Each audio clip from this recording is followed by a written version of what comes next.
comienzo de semana para todos en casa, ¿cómo les va? Bueno, seguimos con el vivo en la tarde de la tele, ahora con Esta Boca es Mía y con un par de temas que vamos a estar manejando en el día de hoy. Bueno, hace tiempo que no hacemos nada referente a la pandemia, hace tiempo que los escenarios son mucho más positivos, que hemos... no sé si es una decisión expresa, consciente, intelectualizada, eso de decir, seguimos adelante, ¿no? Pasamos, ahora hay que mirar para adelante. Pero eso siempre tiene el riesgo de que a veces podamos aflojarnos demasiado. Hay muchas medidas de precaución y prevención que todavía hay que tomar.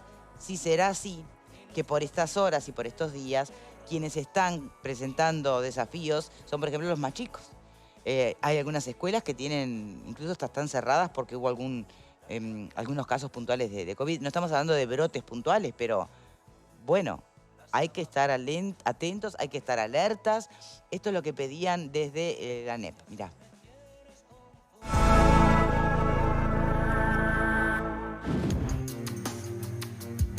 ANEP emitió un comunicado este jueves donde aseguró que los centros educativos pueden ser propensos a la aparición de brotes de coronavirus. Por esa razón, pidió a las familias una mayor contribución en la aplicación de medidas preventivas.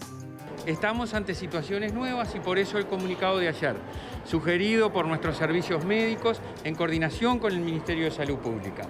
Exhortarle a las familias, pedirles, decirles que cuando tienen un niño en su casa, en particular, esto es para todos, pero en particular los que no están vacunados, que tiene síntomas, no debe ir a la escuela.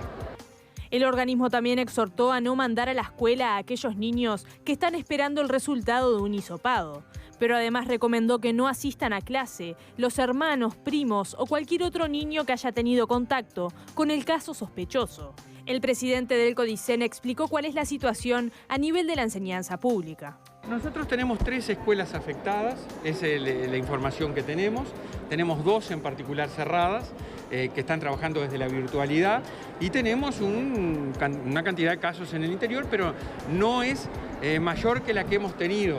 Es decir, lo que sí nos han advertido es que esta situación se ha detectado en varias escuelas, que no mandan al niño que está esperando el hisopado, pero sí mandan a los hermanos.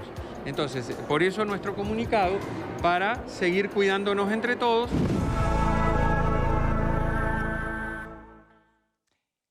Hace poquito, si tu hijo o hija, viste, estaba resfriado o tosía 2 veces, no se te ocurría mandarlo. Estábamos en ese contexto de alerta máxima y, claro, hoy por hoy es verdad, cambio de estación, además la amenaza del COVID ya quedó un poco de lado. Capaz que sí, si está un poco resfriado con tos, claro, nos tienen que recordar que sigue siendo imprudente, más en una población que no se vacuna. Estamos hablando de niños. Y claro, también cómo vos equilibrás cuántas veces nos ha pasado a los que somos padres, ¿no? No me siento bien, mamá, porque justo hay un escrito, ¿no? O tienen un parcial. Entonces, no es sencillo. ¿Cómo la ven por acá, Selva? ¿Cómo estás? Bien, a mí me parece de sentido común la decisión que toma la ANEP. Me parece muy claro la explicación que da Robert Silva, en el sentido de que efectivamente no podemos abrir las compuertas porque además los niños también son vectores y pueden extender lo que es la contaminación. Hay que saber que en Uruguay hoy hay alrededor del 20% de los que están cursando COVID, o sea, contagiados, aunque sea con síntomas leves, son niños. Y hay 2, yo diría, escenarios previsibles que lo manejan también los científicos y los que saben de esto.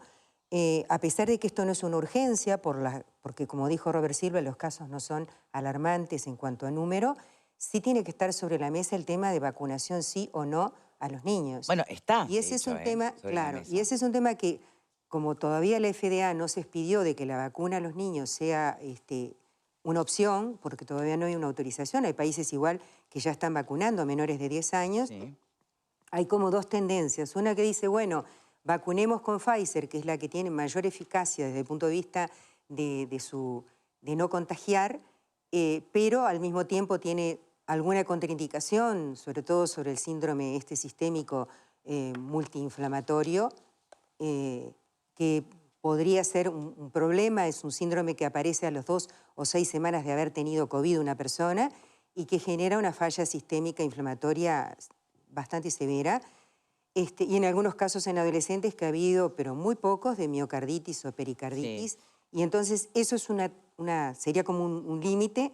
Y otros que opinan, bueno, no vacunemos con vacunas ARN. Sí, pero viste que la está presionando la Asociación de Pediatría. No, claro, digo, por eso digo, hay diferentes, American Academy hay diferentes of teorías. Pediatrics está presionando a la FDA justamente para que los vacunen de una vez. Y la otra teoría es vacunemos con la Coronavac, que es una vacuna que también es eficiente, no tanto como la Pfizer, pero como los niños tienen síntomas muy leves, sería una vacuna más tradicional a la que reciben los niños, porque no hay que olvidarse que la vacuna Pfizer que se le daría sería un 30% de la dosis que se le da a un adulto. Son niños.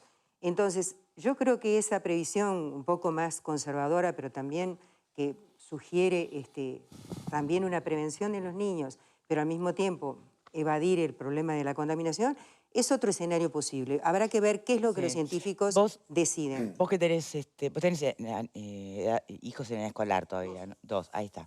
¿Te gustaría que de una buena vez se vacunen? ¿Te preocupa el tema? Sí, claro que me preocupa. Sé que también le ocupa a las autoridades. Ya hay algunos ejemplos en la región, ¿no? Chile es uno de ellos que ha comenzado a vacunar mayores de 5 años y el otro país es Costa Rica, 2 países que tradicionalmente se asocian desde el punto de vista cultural, de crecimiento económico con Uruguay, muchas veces como forma de ejemplificar y hasta en cuestiones sanitarias. No sé con qué vacunas habrá que vacunarlos, pero todo indica de que sí.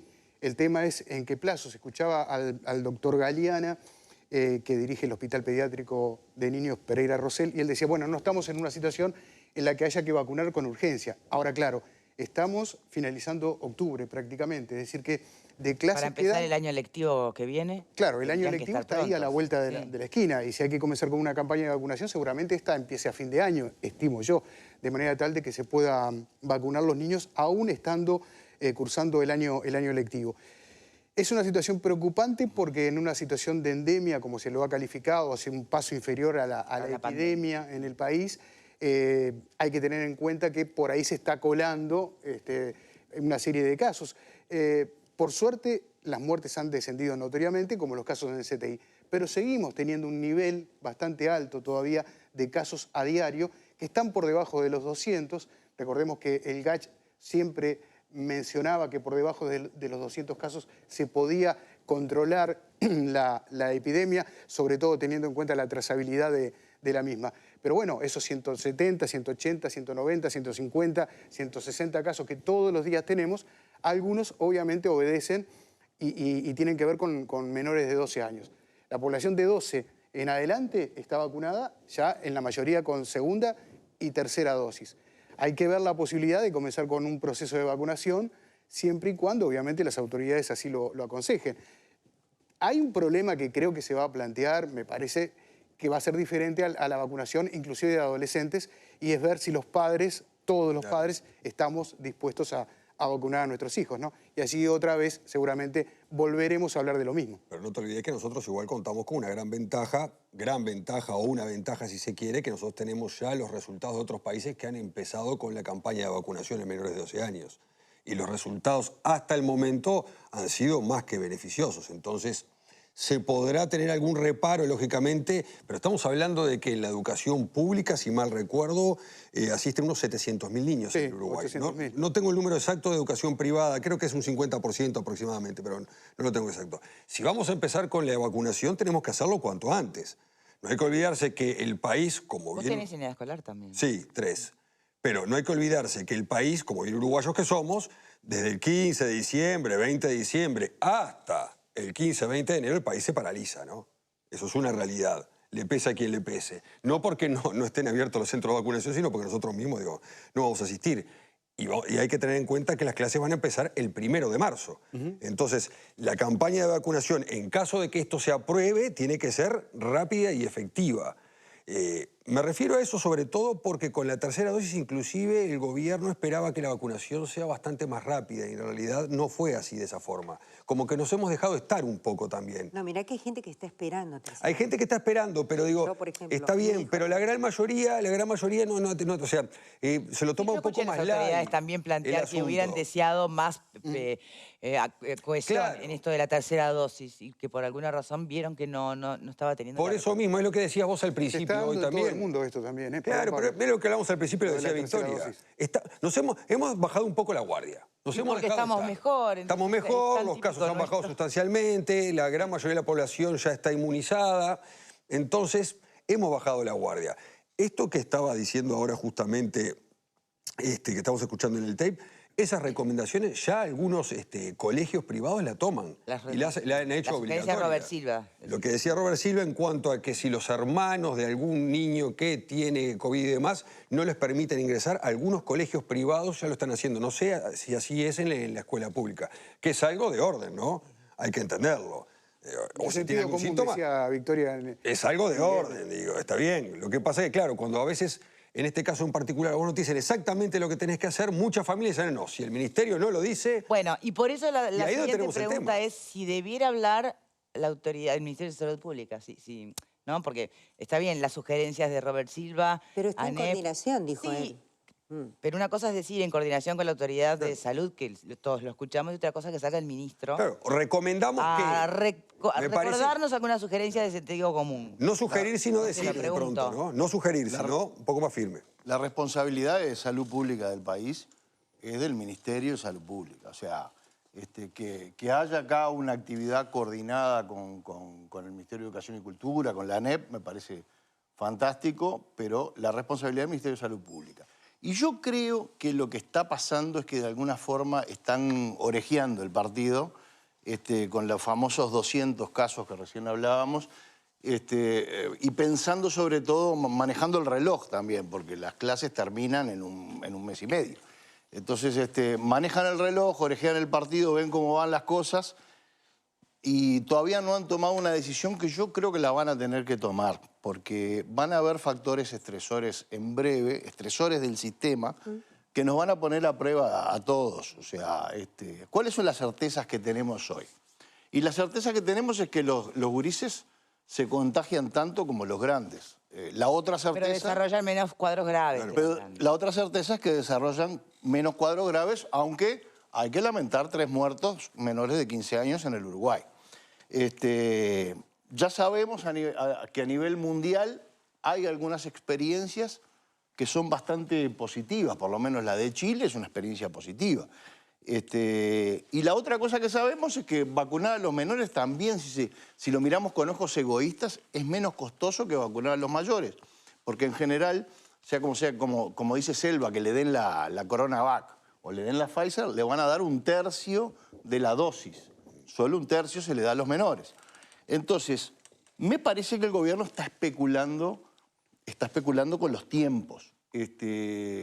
Hay que tener mucho cuidado con esto porque estamos ahí en el límite. O sea, estamos en un límite interesante porque se puede decir que la endemia o la pandemia está controlada. Pero en noviembre se van a abrir las fronteras, se va a venir toda esa movida de las copas internacionales con gente que va a venir al Uruguay. Se va a haber cada vez un poquito más de movimiento y una cantidad de factores que se van a ir alimentando para que haya un terreno fértil para que pueda haber mayor cantidad de contagios. Entonces me parecería muy prudente que en las próximas horas o en los próximos días se tome alguna decisión respecto de los gurises, sobre todo que estamos en un país en el que la vacuna no es obligatoria. Yo escucho a Robert Silva, lo que sea, y siempre estamos hablando a nivel de exhortación y no imperativos. Sí. Me gustaría recordar algunas de las palabras del propio Galeana, ¿no? Justamente el pediatra infectólogo y presidente del Pereira Rosell, cuando plantea que hay que entender que hubo un cambio de paradigma. Ya no es en el hogar donde se contagian los niños, porque en el hogar estamos los adultos mayormente vacunados, y por eso ellos en sí mismos pasan a ser el nuevo reservorio para el virus, sino que es en las escuelas. Entonces, con esa lógica nada más tenemos que recalcular los adultos que tenemos niños a cargo y, bueno, empezar a manejarnos con esa prudencia, ¿no? Que otrora la teníamos mucho más a flor de piel y después nos vamos relajando como siempre pasa en todos los escenarios. Aunque no sea obligatoria la vacunación. Pero aunque no vayas a vacunar a tu hijo, si está con síntomas, no lo mandás. Claro, Sí, pero claro. se van No a importa tomar- lo que pienses de la vacuna, yo no creo lo que mandás. a ver, la vacuna va a seguir siendo voluntaria, está clarísimo. Pero en el caso de los niños que van a asistir a las escuelas, creo yo, que el Ministerio de Educación y Cultura claramente va a proponer un protocolo para los casos de los niños que tengan síntomas que de pronto no asistan a clases por 15 días. O algo por el estilo. Algo que, si bien no te obliga en forma expresa... Me quedaba la duda. ¿Vieron que dijo por allí Robert Silva? Y también que de niños que están esperando el hisopado que no va... Claro. Pero si estás esperando un hisopado, no podés no te podés mover. No, estás en Seas adulto, seas niño, sea lo que sea. Era lo que hablábamos hoy, un poco de coherencia. No, No. Hay muchos prestadores de salud donde vos tenés que ir a hacerte el hisopado. Hay muchos prestadores a los que vos tenés que ir. Es algo que yo nunca entendí, pero inclusive hay centros de salud, prestadores de salud. No, pero debe ser... No, porque debe haber... Cuando es el hisopado porque tenés síntomas es un escenario. Otro escenario es cuando te Tuviste piden un contacto, hisopado sí. para cumplir protocolarmente con una actividad que vos vas a hacer. Y ahí se supone que no estás enfermo, pero te lo haces por las dudas. Serán escenarios distintos. No, me estás diciendo... A ver, contame, ¿cómo es? No, conozco de casos donde sí había algunos síntomas que finalmente no llegaron a ser COVID, pero donde las personas tuvieron que trasladarse hasta determinado lugar para hacerse el hisopado. Luego regresar a su casa y esperar el resultado adentro de su hogar. Pero el traslado existió, aún con síntomas. Y por supuesto que también existe cuando no hay síntomas. Y por protocolo te mandan el hisopado. Eso lo tengo clarísimo porque lo he visto y sé que funciona de esa manera. Lo otro en este caso es que yo diría que lo que abunda en este caso no daña absolutamente nada, es que si vos tenés una figura con el nivel de aprobación que tiene el ministro Salinas, lo necesitamos en este momento saliendo a decir eso. Usalo, ahí va. Saliendo a decir exactamente eso. Miren, el protocolo funciona así, ¿se acuerdan? Es cierto que hubo algunos cambios también, porque al principio de las escuelas se suspendían los cursos si había alguna clase, por ejemplo, tercero A, había un niño con síntomas de COVID, se hisopaba, esa clase no iba. Y se cerraba en algún caso el centro o la institución. Después se cambió y solo no iban los que pertenecían a la clase donde había un niño que estaba con COVID. Se empezó a reducir. Exactamente. Se empezó a reducir el tema fue cerrando de cada vez la más. suerte de cuarentena temporal cuando había un caso Efectivamente, porque la pandemia había comenzado a ceder. Capaz que este es el momento de volver a salir y explicar cuál es el protocolo y además cuáles son... Y los hermanitos, Entonces estamos de acuerdo que los necesitamos chiquilinos. al ministro Y yo creo que no daña. hablando. Y no. Salinas lo necesita. Que aparezca de vuelta. Hacemos Va a estar un una poco pausa, cansado. ya venimos. Alberto Iglesias, Hacemos una pausa, ya venimos. Les recuerdo que existe